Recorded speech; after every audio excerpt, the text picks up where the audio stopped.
Bonjour à tous et bienvenue sur Cocktail Molotov TV.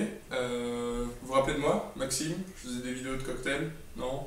Bon, c'est vrai, ça faisait longtemps, mais que voulez-vous, depuis que Juan Pablo m'a abandonné, qu'il est reparti au Chili, j'étais un peu triste, j'ai eu du mal à remonter la pente. Bon, donc je déconne, ça va très bien. C'est pas plus mal d'ailleurs que Juan Pablo soit parti, parce que je sais pas si vous avez vu, mais il a fait quelques vidéos assez sympas. Je suis désolé d'ailleurs, je suis pas aussi sexy que les babes qui nous a dégoté là-bas au Chili. Mais voilà, on a eu une opportunité de faire des vidéos un peu différentes. On revient dans notre décor habituel au Paris Boogie Speakeasy. Et je vais essayer de compenser, on va dire, le déficit physique en vous proposant une astuce un peu marrante, parce que peut-être que comme moi, vous aimez bien faire des soirées cocktails, inviter vos potes, etc. Mais au bout d'un moment, vous en avez marre parce qu'eux, ils sont en train de siffler tous les cocktails, et puis vous êtes là à shaker toute la soirée, vous en profitez peut-être pas autant que ce que vous voudriez. Alors qu'on peut tout simplement préparer des cocktails, même s'ils sont pas faits pour être des punchs, on peut quand même les préparer en saladier, en grande quantité, et les servir à la louche. Bien sûr, c'est pas exactement comme si on l'avait fait au shaker, mais c'est quand même très très proche. Et puis voilà, si on est chez soi, on peut aussi se permettre de se relâcher un peu sur les standards. Donc ce cocktail, c'est le Masataka Swizzle. Masataka Swizzle, en deux mots, hein. Masataka et Swizzle. Masataka, vous dites que ça ressemble à du japonais, et bien vous dites bien, c'est du japonais, Masataka, et c'est le nom du fondateur de la distillerie Nikka. D'accord ? Nikka, marque de whisky japonais. Nous, on va utiliser ce whisky, d'ailleurs, la bouteille est assez sympa, et c'est celui qui est utilisé en général pour faire des cocktails, même si celui-là se boit très bien net, hein, mais voilà, les autres sont encore plus haut de gamme, donc c'est plus rare de les mélanger. Celui-ci, c'est celui qui est utilisé pour les cocktails, et pour leurs cocktails, la maison Nikka, ils ont un ambassadeur de luxe, en la personne de Stan Maderna, qui est un bartender reconnu internationalement, qui est connu pour son idée du spirit of aloha, vous savez, ces choses cette question d'hospitalité, le côté ichigo, ichie japonais, voilà, une rencontre, une opportunité. Quand j'ai un client qui vient dans mon bar, j'ai une chance de lui sortir le bon cocktail qui va lui plaire et qui lui donnera envie de revenir. D'accord ? Donc, il a créé pour la marque Nikka le Masataka Swizzle. Alors, Swizzle, vous avez déjà entendu ce mot sur Cocktail Molotov TV. C'était associé à ce petit bâton.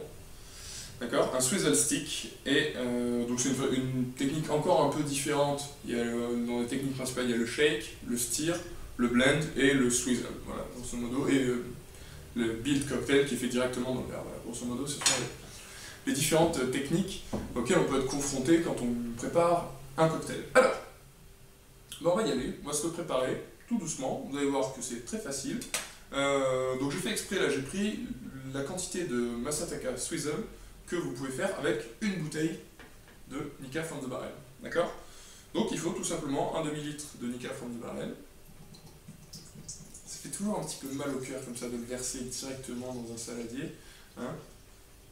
Attendez, vous savez quoi ?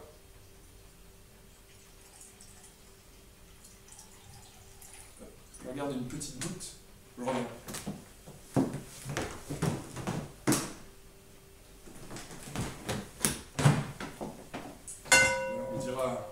On le dira à personne.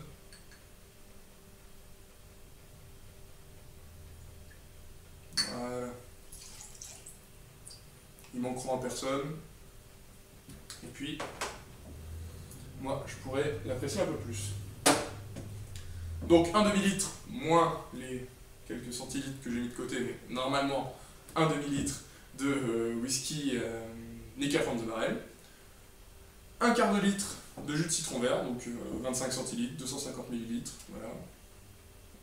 Une cup aussi, si vous connaissez les unités américaines, mais je pense qu'on s'en fout un peu. Voilà.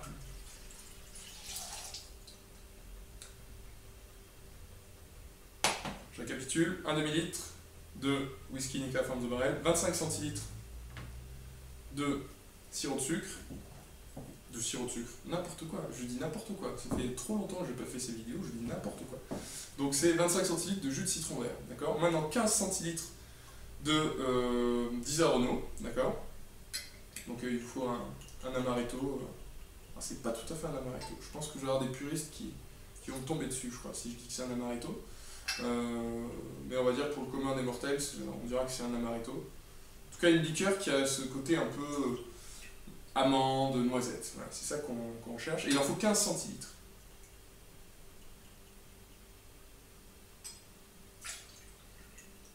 Vous voyez, jusque-là, rien de sorcier. Hein. Et rassurez-vous, ça va continuer. Puis 5 centilitres de sirop de sucre. Voilà. C'est presque optionnel parce que c'est très sucré, l'amaretto. En tout cas, il faut l'adapter à l'amaretto que vous allez utiliser. Mais voilà, 5 centilitres, ça fait. Alors, d'habitude, je mets tous les ingrédients là. Je vous dis, je suis perdu. Est-ce qu'il manque? Tout simplement un petit peu de bitter orange. Donc là, si vous avez bien suivi, 50 centilitres, plus 25, plus 15, plus 5, je suis à 95 centilitres, donc presque 1 litre. Et on peut dire qu'avec ça, j'ai une dizaine de cocktails. Il faut normalement 2 dashs de bitter orange par cocktail. Donc, une dizaine de cocktails, 2 dashs par cocktail. Je vais mettre une vingtaine de dashs de bitter orange.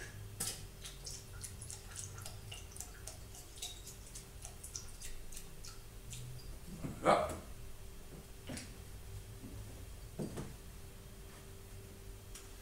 Alors, qu'est-ce qui va se passer normalement si vous êtes en soirée? Vous remuez un coup avec la louche.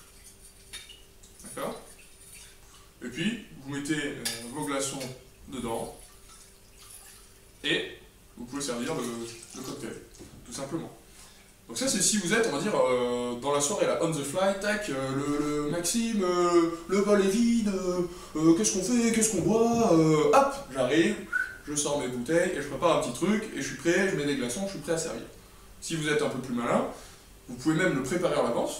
On a fait exprès, là, il fait pile 1 litre, on peut le mettre dans une bouteille, au frais. Je le sors, j'en ai quelques-unes d'avance, et hop, je sers, il est déjà tout prêt, sur quelques glaçons dans un verre. Voilà, ça c'est vraiment, ça c'est parfait, là vous êtes au top si vous faites ça. Alors, donc voilà, vous avez vu, c'est tout simple, c'est fini. Alors maintenant je vais passer à la partie service. Alors bon, quand même, comme c'est un bon cocktail créé par un super barman, je vais quand même le préparer au final dans les règles de l'art, mais vous pouvez le servir tout simplement sur des glaçons. D'accord? Alors, c'est un swizzle, donc ça se sert sur glace pilée.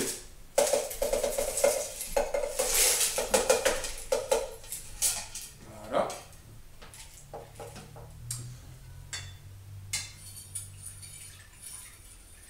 Donc normalement, il est construit dans le verre. Ensuite, je rajoute la glace pilée et après je le swizzle. Moi, comme j'ai déjà tout qui est dans le bol, voilà. Je ne m'embête pas, je prends ma petite louche.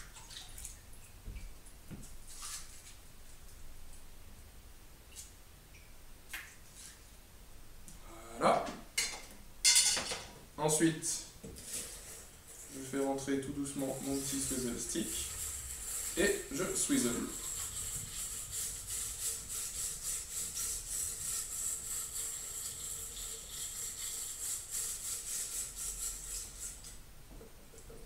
Hop, voilà. Tout propre. Et la petite touche finale, 2-3 dashes de pécho sur le dessus. Hein. Déjà ça va influer sur le nez, hein, quand vous allez approcher le verre de votre bouche. Et puis là il faut le dire quand même, c'est très joli. Hein. On ne fait pas juste les choses parce qu'elles sont belles, on fait aussi les choses parce qu'elles sont bonnes. Mais là il faut le dire, c'est beau quand même. D'accord? Et voilà, 3 dashes de pécho. Et pour finir, un petit peu de menthe fraîche. Voilà. Un petit herb smashing, comme fait notre ami Jamie Boudreau. Et voilà, Masataka Swizzle. Alors je vais le goûter un peu quand même, parce qu'il a l'air bien frais et bien bon.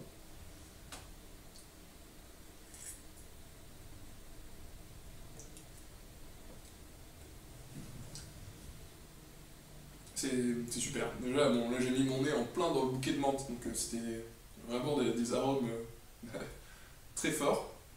Le pécho qui est laissé sur le dessus du verre, mais c'est en finale, complètement en finale. Je vais là maintenant de sentir le pécho. Avec la couleur, avec le citron vert, etc., on a l'impression de boire un punch, donc ça tend plutôt à sentir du rhum. Et puis en fait non, c'est beaucoup plus complexe, assez boisé. J'ai même eu l'impression de sentir quelque chose comme du chêne, en tout cas quelque chose de très forestier.